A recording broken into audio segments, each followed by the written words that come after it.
Kakinada urban rural ప్రాంతాలలో ఈ నెల 16న జరిగే గణేష్ నిమజ్జనోత్సవానికి ఉత్సవ మండపాల నిర్వాహకులు సహకరించాలని నగర గణేష్ ఉత్సవ కమిటీ కోరింది. స్థానిక అన్నదాన సమాజం హాలులో చవితి మండపాల నిర్వాహకులతో కాకినాడ సబ్ డివిజన్ పోలీస్ శాఖ నిర్వహించిన ప్రత్యేక సమావేశంలో సమితి ప్రతినిధి బృందం ఆహ్వానితులుగా పాల్గొన్నారు. డీఎస్పీ రఘువీర్ విష్ణు ముఖ్య అతిథిగా పాల్గొని కార్యనిర్వహణపై మార్గదర్శనం చేశారు. ప్రభుత్వ ఆదేశాల మేరకు నిర్వాహకులు నియమాలు పాటించాలని సూచించారు. ప్రభుత్వ ఆదేశాల మేరకు హోంశాఖ ఆధ్వర్యంలో జిల్లా ఎస్పీ విక్రాంత్ పాటిల్ ఆదేశాలతో నగర డీఎస్పీ జోన్ చవితి నిర్వాహకులతో 3 టౌన్ సిఐ కేవీఎన్ సత్యనారాయణ సమావేశాన్ని విజయవంతంగా నిర్వహించారు. సమితి గౌరవ అధ్యక్షులు దూసర్లపూడి రమణరాజు మాట్లాడుతూ గణేష్ ఉత్సవ సమితి Dusarlapudi Ramanaraju, rural co convener Rambala Venkateswararao ఈ సమావేశంలో మాట్లాడారు.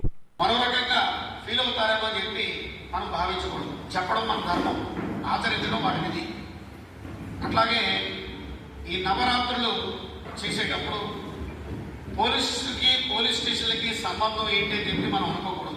ఎందుకంటే ఇది ప్రభుత్వ నిర్వహణలో ఎక్కడైనా ఏదైనా జరిగితే వెంటనే ఇమీడియట్గా ప్రభుత్వాన్నే సమాజం ప్రశ్నిస్తుంది.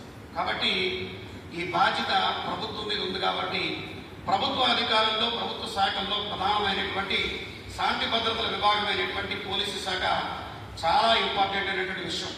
అందుచేత ఏంటంటే మనల్ని ప్రశ్నించారని, మనల్ని వివరాలు అడిగారని మనం వారి మీద రెండో కోణంలో చూసేటువంటి వాతావరణం కాకుండా మన సమాచారాన్ని మనం అందించేటువంటి ప్రక్రియని ఒక మైత్రి బంధంతో పోలీసులతో మనం కూడా వ్యవహరించాలి.